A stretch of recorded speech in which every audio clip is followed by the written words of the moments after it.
Hello everyone, welcome back to Hills and Holders Homestead. And wow, that's what I got to say. So subscription numbers have jumped up huge on this channel, close to 30 already. Lots of comments, lots of people interested in the views of that last video. Kind of really jumped up there. So sorry, little uphill climb. So anyways, thank you for the interest in the channel. It's good to know there are other like-minded people out there. You know, we're just sharing the information here, sharing the lifestyle, trying to get more folks interested in it, get people away from the consumerism and more being towards producers than consumers. And ultimately that's our goal. I want 80-90% of our food to come from right here, and that's definitely a goal I'm going to stick with. So far, every goal I set for this year we've met, and I've even added a couple more. So this right here behind me, and I know you guys will know what these are, this is one of those water totes, but it's got a cover for it.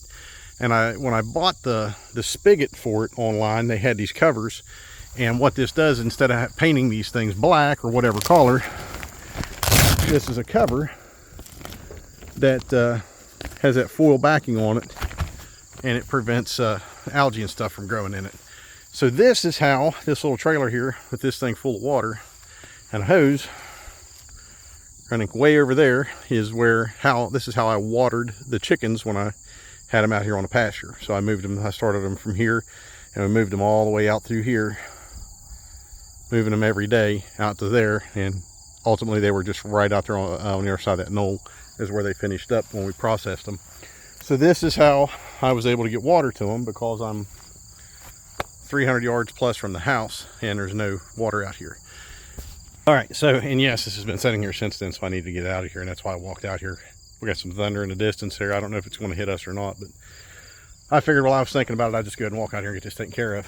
So what I did today is I went to the USDA. I'd got in contact with them, local USDA office, NRCS, Natural Resources Conservation Service, and the FSA, which is Farm Service Association.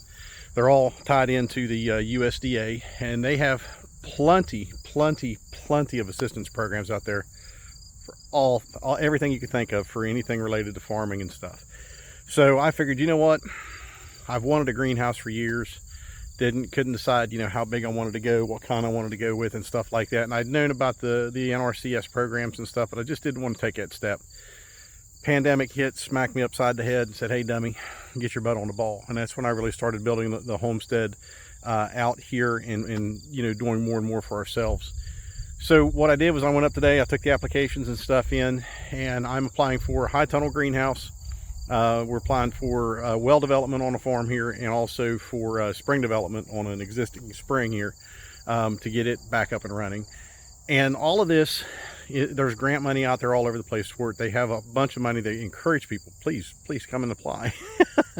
And you know, honestly, not taking advantage of that is a bad thing, because this is our tax money. This is our tax dollars. This is what the United States government produces or generates. No income, no money for anybody. Okay, they are not they're not a business in the sense where they make money. They take money from us in the form of taxes, and they distribute it how they see fit, to mostly a lot of ridiculous programs, but there are some good perks and benefits of it out there for some really good programs. So we're going to take advantage of it. We've already paid off our student loans years ago, so we just figured, well, if they're going to pay off people's student loans with our tax dollars, why don't we just go ahead and recoup some of our tax dollars back and help build our homestead, our farmstead, however you want to look at it, out, so we can improve our self-reliance, self-sustainability, and help our community out a little bit. So that's what we're doing. We're going to expand that opportunity, or take advantage of that opportunity to expand our homestead and our farming abilities. High tunnel greenhouse, you end up with like about a 10% cost to you. So if we get a high tunnel greenhouse, they provide it, they get it from some manufacturer, it ships here, they have people come and erect it and build it for you and everything, put it all together, and you're on the hook for 10%. So if it's a $5,000 greenhouse, you owe $500. So it's a great program.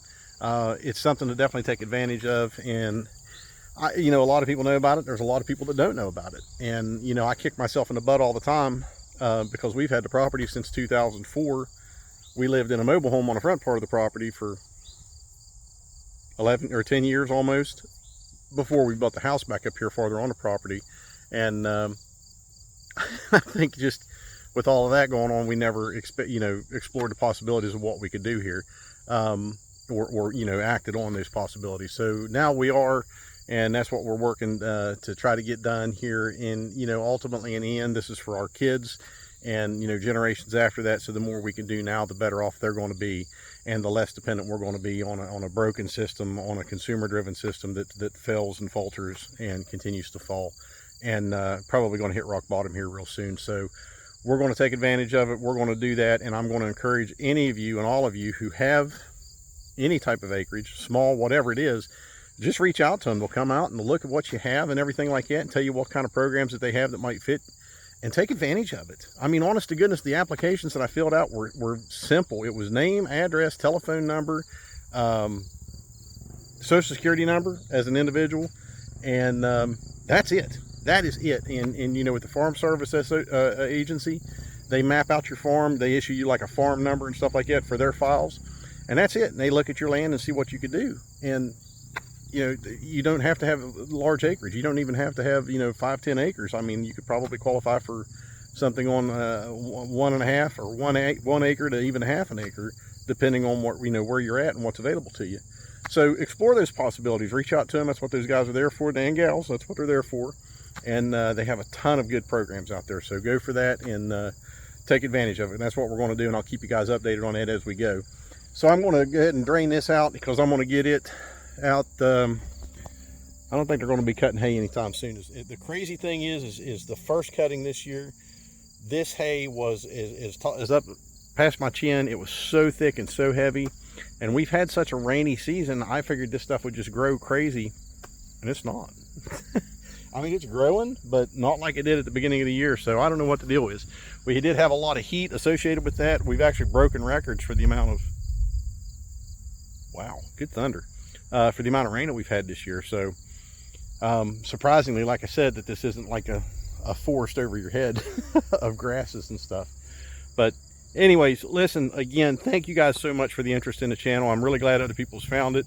I'm glad people, I'm not looking for people, to agree with me on everything. I'm not looking for, anything like that. I do enjoy the growth of the channel, because my whole intent and purpose of this is to share this lifestyle, share information, get people interested in it, and try to pull people away from the consumer-driven system that we have in place, and become more producers for just for themselves, just for your better health, and gain interest and garner interest in it, to get us back to the way that the old folks used to do it, and they survived and thrived in those situations where we know what's going to happen if this society falters.